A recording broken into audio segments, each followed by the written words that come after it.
If you've spent hours looking for a solution to embed images into a Word document using a Power Automate flow, then I've got some good news for you. You've found the solution. My name's Damien Bird. I'm an ex-MVP. I work for Microsoft as an architect. And in today's demonstration, I'm going to walk you through a build that shows you exactly how to do this. If you've got other ideas or challenges, let me know in the comments and maybe I can put together a video for you in the future. But let's jump into the demonstration. So here I am in my Word document. You can see I have some text, but also then 3 image placeholders. If I click on one of those images, we can have a look at the properties and you can see that I've set the title and the tag to picture 1. Equally, if I jump down to picture 3, the tag on that is picture 3. Over on my SharePoint site, I have a list configured. I've got one item with 3 images attached and another item with 2 images attached. I'm going to show you how you can run the flow from a button. As you can see here, I have a create doc button, but equally you can trigger this when a new item is created. I've recently had a customer who was using a Microsoft form. They were allowing users to send images to that form and saving them to a list item. Equally, I had another customer who was using a Power App and saving those images, but both of the scenarios involve saving those images as attachments. So like so, you can see this one here has got the 3 images for Copilot 365, Copilot Studio and Power Automate, but when I have a look at the 2 images, I've only got Copilot 365 and Power Automate. And one of the scenarios you're going to have to handle here is error handling. And I'm going to go into that as part of this demo. So over on Power Automate, of course, like I say, you could have a trigger from a Microsoft form, creating an item, saving the attachments to an item. The purpose of this is to show you how to populate a Word document. I've got for a selected item, which unfortunately is renamed to manual, but it's connected to my site address and my list with images.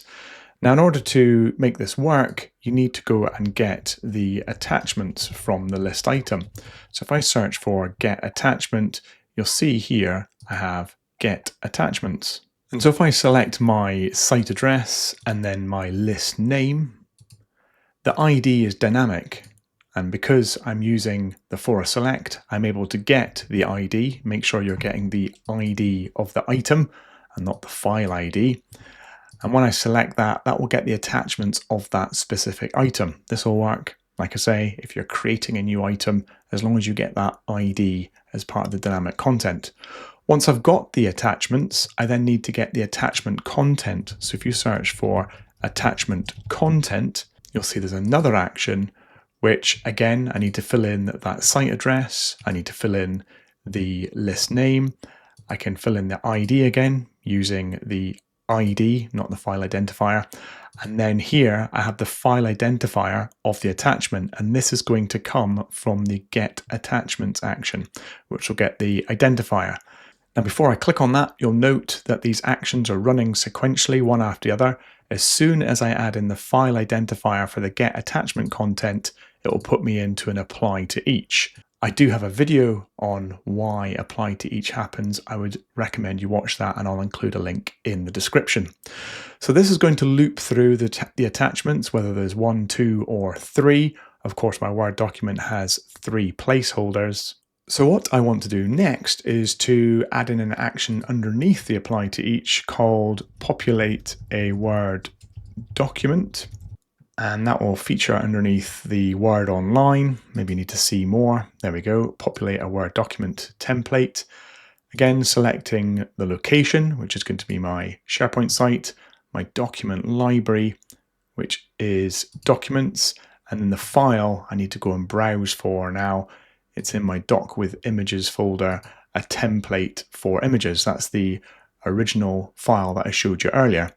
You'll note that under advanced parameters, there are 0 to 3. If I expand that, you'll see the placeholders for each of those images, and I now need to put some dynamic content into each of them. Now, it would be really interesting to know in the comments below who has tried this and who has got themselves into an absolute mess.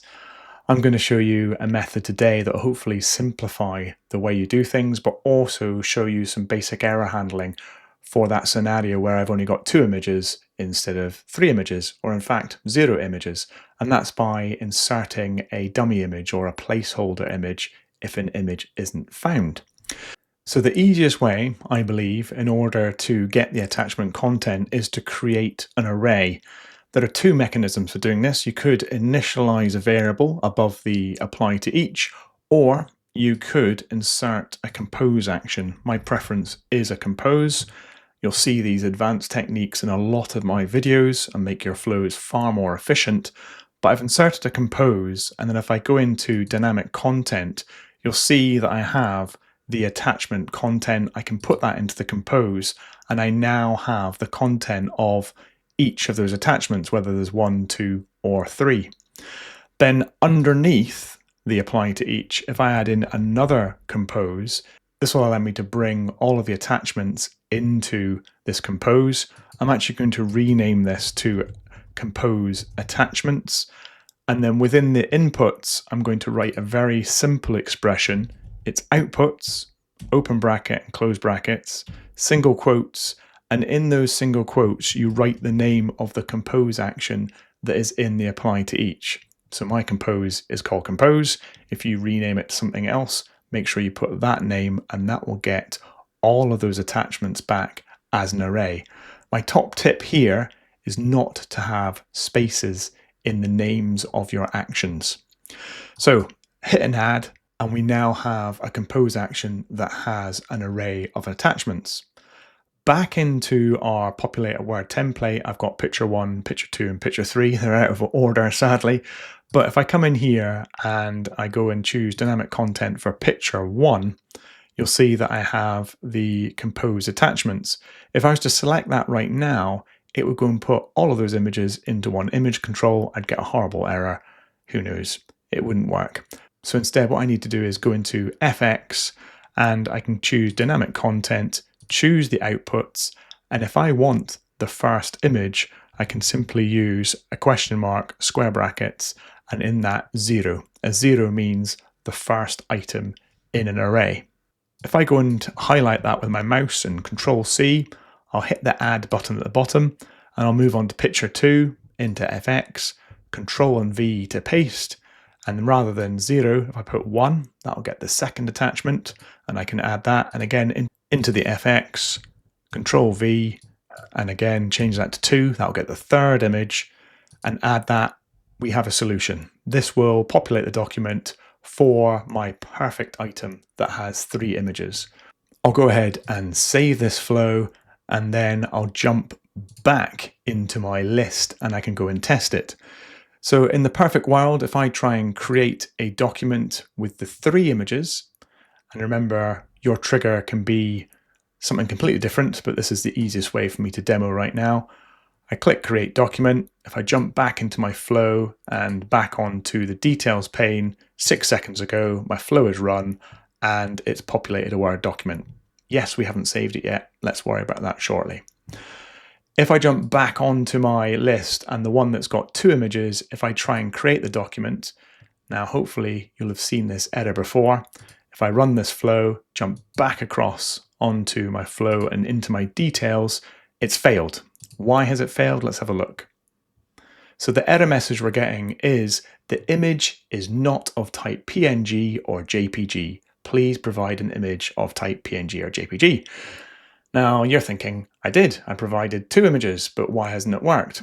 Well, every single image control you've placed in that document must be populated with an image. If we were to have a look at this particular action and have a look at the raw inputs, we can see within that content, we have an image number 1, an image number 2, but in image number 3, we have null, and Word simply fails. So how can we handle that scenario gracefully such that if someone just provides 1 image, 0 images, 2 images in my case, that we put a default image in place? So jumping back over onto my SharePoint, if I go into my document library and into my doc with images where I have that template document that we're using, I also have a backup image. Now you can create a backup image that says no image found or something along those lines. Be very creative in Paint. My backup image is Stitch. So for every time that we have no image available, I'm going to stick stitch instead of the attached images. So back over into my flow, we're going to implement some very basic error handling. So if we click on the expression that we had before, it doesn't matter where you start, we're going to use an expression called Coalesce. And so what Coalesce will do is it will return the first non-null image. So here it's looking for attachment number 2 in this case, i.e. number 1. And if that's null, then we want to insert our picture of Stitch. Now at the moment, all I'm going to do in single quotes is put the word Stitch and some closing brackets and hit update. And what will happen with this particular expression now is if that image is empty, it'll put in some text Stitch, but that's not what we agreed. We want to use the image of Stitch. So we need to somewhere in this flow get the content of that file for Stitch. Now I'm going to add it in at the top here and go with get file content and select that. I'll navigate to my site. I'll go and hunt down that alternative image, which is on my shared documents within my doc with images, and it's called the backup image. Remember, this could be your image that has no image found or something along those lines. And then if I jump back into my Word template, back into my Coalesce, where I've previously put that text Stitch, I can go into dynamic content and choose the file content from the get file content action. So now, instead of retrieving a null value, if there's no image in position number 2, i.e. position number 1, then it will get the file content, i.e. Stitch. And I update that and our expression is all working perfectly. Now you've got two options. You can either go and write that same expression here, or I can jump back up. I can go and highlight, Control-C into my keyboard, back into this one here. This is position 0, which is of course the first image. And I just need to make sure that I update that number to 0 and hit update. If I look at picture 3, I can highlight that. That's position 2, which is obviously image 3. And I need to make sure I update that number to 2 and hit update. So now if we save this and jump across into our list and run exactly the same process as before, so over onto my list with images, I've got 2 images. I click on that create document, I run the flow, I come back into Power Automate, back onto the details pane. It succeeded this time. The reason it succeeded, if we look at the Populate a Microsoft Word document action, click on Show Raw Inputs, we can see we've got image 1, image 2, and then image 3, which is actually a JPEG because it is our default image for anyone that hasn't uploaded 3 images in total. Finally, of course, you want to save this file to your SharePoint document library. You can go and click on the plus, add a Create File action, choose the SharePoint Create File, choose our path, choose our folder, in this case my Shared Documents folder, specifically the Doc with Images folder.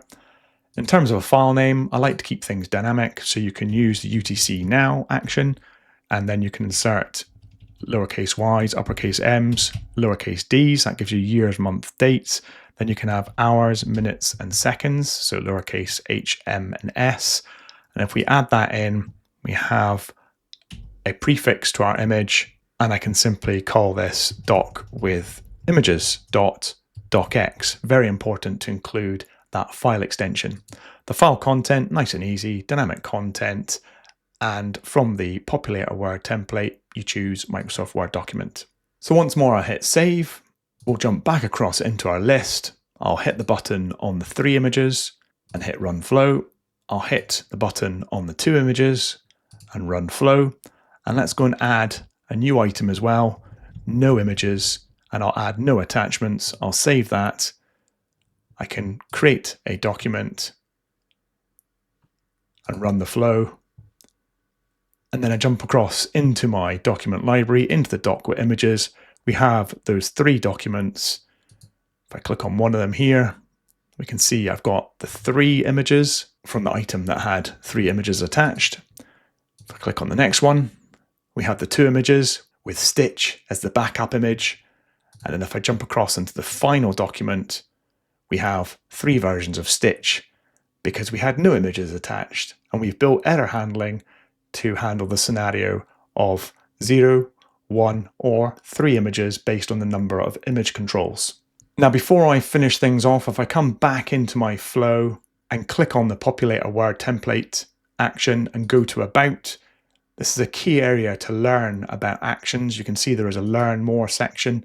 If I open that up, and over on the right hand side, you'll see that there's known issues and limitations. If I open that up, nested image controls are not supported. So what does that mean? If you're trying to create a document that has a dynamic number of images, i.e. a repeating table or something like that, that's not possible. The word action does not support that. I do have a blog post showing you how you can write HTML and embed 1, 2, many images into a document. If that's something that interests you, I haven't done a video on it. I'll share the link in the description, but let me know in the comments if that's something you'd like to see, if you'd like to learn how to create Word documents using HTML. So thanks very much for watching. If you haven't already, please make sure you like and subscribe, and I look forward to seeing you again sometime soon. Cheers.